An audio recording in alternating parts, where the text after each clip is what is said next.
Occasion ఏదైనా location ఎక్కడైనా తెలుగువారి వేడుక అంటే ఆలివ్ మిఠాయి ఉండాల్సిందే. మిఠాయి అంటే ఆలివ్. పాకిస్తానీ ఎత్తులకి పై ఎత్తులు వేస్తూ ప్రతిదాడులు చేస్తున్నటువంటి భారత సైన్యం అలానే భారత ప్రభుత్వం అన్ని విధాలుగా అప్రమత్తమైంది. దేశవ్యాప్తంగా దాదాపుగా అన్ని ఎయిర్పోర్ట్లో కూడా హై అలర్ట్ ప్రకటించింది.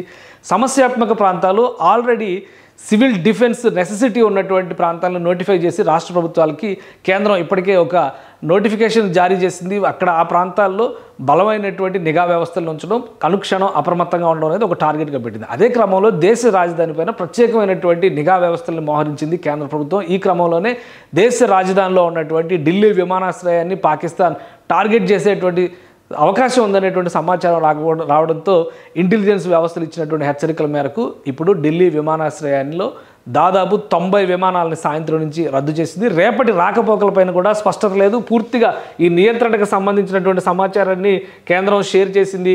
ఇక్కడకు వచ్చినటువంటి ప్రయాణికులందరినీ కూడా సురక్షిత ప్రాంతాలకి తరలించేటువంటి ఏర్పాటు చేసింది. ఆల్రెడీ ధర్మశాలలో జరగాల్సినటువంటి ఐపీఎల్ మ్యాచ్ని కూడా రద్దు చేసింది. అక్కడ ఉన్నటువంటి క్రికెటర్లందరినీ కూడా స్పెషల్ ట్రైన్స్ ఏర్పాటు చేయడం ద్వారా రైలు మార్గాల ద్వారా సురక్షిత ప్రాంతాలకు ఇప్పటికే తరలించేసింది ప్రభుత్వం. సో ఢిల్లీ ఎయిర్పోర్టుకు సంబంధించి వెరీ హై అలర్ట్ ఉన్న నేపథ్యంలో 90 విమానాలు రద్దు చేసింది. అక్కడికి వచ్చినటువంటి ప్రయాణికులందరినీ కూడా క్షుణ్ణంగా తనిఖీ చేసి సురక్షిత ప్రాంతాలకు తరలించేటువంటి ఏర్పాటు చేస్తుంది. రేపు కూడా ప్రయాణాలకు సంబంధించి రాకపోకలకు సంబంధించి స్టేటస్ కో ఉంటుంది. అంటే ఇదే పరిస్థితి కొనసాగేటువంటి అవకాశం ఉంటుంది. అంటే ఆల్మోస్ట్ ఢిల్లీ ఎయిర్పోర్ట్ను కూడా నిలుపుదల చేస్తున్నట్టుగా, ఒక విధంగా చెప్పాలంటే వెస్ట్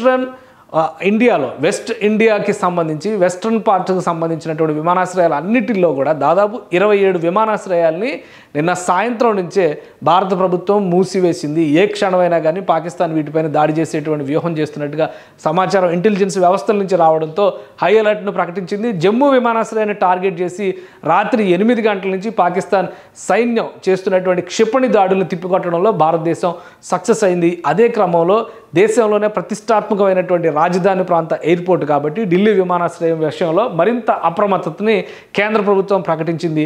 సో ఢిల్లీ విమానాశ్రయం కానీ ఢిల్లీ నుంచి ప్రయాణాలు చేయాలనేటువంటి వాళ్ళు అనుకునేటువంటి వాళ్ళు కానీ వాయు మార్గాన్ని మరికొద్ది రోజుల పాటు ఆశ్రయించేటువంటి అవకాశం ఉండకపోవచ్చు.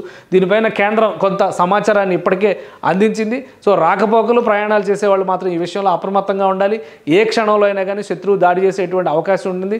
శత్రు వ్యవస్థలన్నీ కూడా దాదాపు నిర్వీర్యం చేసినా కానీ ముప్పు ఏ రూపంలో వస్తుందో కానీ తెలియదు. కాబట్టి ముందు జాగ్రత్తగా ఒక రోజు పాటు ఢిల్లీ విమానాశ్రయం పూర్తి నిర్బంధంలో ఉండేటువంటి అవకాశం కనిపిస్తుంది.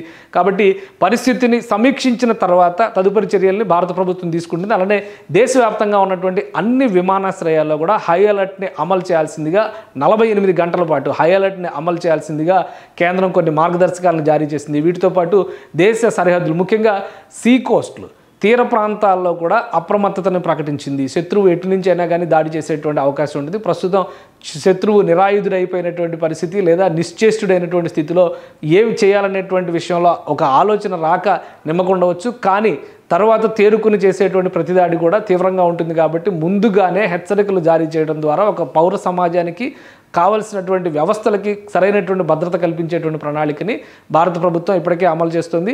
అలానే కేంద్ర ప్రభుత్వం హై అలర్ట్ అమలు చేసేటువంటి క్రమంలోనే కేంద్ర హోంశాఖ వివిధ రాష్ట్రాల డీజీపీలతో వివిధ రాష్ట్రాల్లో ఉన్నటువంటి ప్రత్యేకమైన పరిస్థితులపైన అధ్యయనం చేయడం, అలానే ఆయా ప్రాంతాల్లో ఉన్నటువంటి సమస్యాత్మక లేదా సున్నితమైనటువంటి ప్రదేశాలపైన ప్రత్యేక నిఘాను పెట్టాల్సిందిగా డైరెక్షన్స్ని జారీ చేసింది కేంద్ర ప్రభుత్వం. సో ఒక 2 రోజుల పాటు దేశమంతటా కూడా హై అలర్ట్, ఒక విధంగా ఎమర్జెన్సీ లాంటి సిచ్యువేషన్ ఉండేటువంటి అవకాశం ఉంది.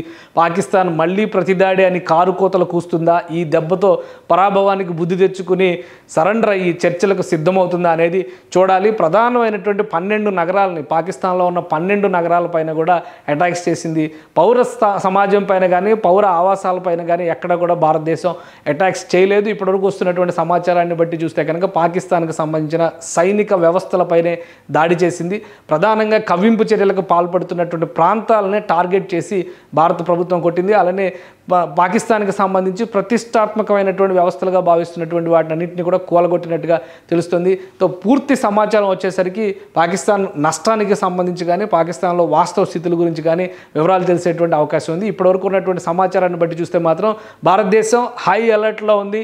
ఏ క్షణంలో అయినా కానీ ఎలాంటి పరిస్థితి వచ్చినా ఎదుర్కోవడానికి సంసిద్ధంగా ఉంది. దౌత్యపరమైనటువంటి వ్యూహాలు కూడా వేస్తుంది. ఒకవైపు ఇటు పాకిస్తాన్కి ప్రతిదాడి చేస్తూ సమాధానం చెబుతూనే మరోవైపు అమెరికా, రష్యా అలానే EU ఇండియా అంటే యూరోపియన్ యూనియన్కి సంబంధించినటువంటి కీలకమైన దేశాలకు సంబంధించిన ప్రతినిధులతో కంటిన్యూస్గా చర్చలు జరుపుతోంది. తాజా పరిస్థితిని వివరిస్తోంది. పాకిస్తాన్ చేస్తున్నటువంటి కవ్వింపు చర్యలు, మరోవైపు భారత్ దానికి ధీటుగా ఇస్తున్నటువంటి సమాధానం, వీటన్నిటిపైన కూడా సమాచార ప్రసారాన్ని నిష్పాక్షపాతంగా పారదర్శకంగా ఉండేలాగా భారత ప్రభుత్వం ఒక ప్రణాళికాబద్ధమైనటువంటి వ్యూహంతో ముందడుగు వేస్తుంది. ఇది ఒక విధంగా చెప్పాలంటే పాకిస్తాన్ పాలిట కాళరాత్రి. ఏమవుతుందో వేచి చూద్దాం. సుమన్ టీవీలో మీ పర్సనల్ అండ్ బిజినెస్ ప్రమోషన్స్ కోసం కింది నెంబర్కి కాంటాక్ట్ చేయండి.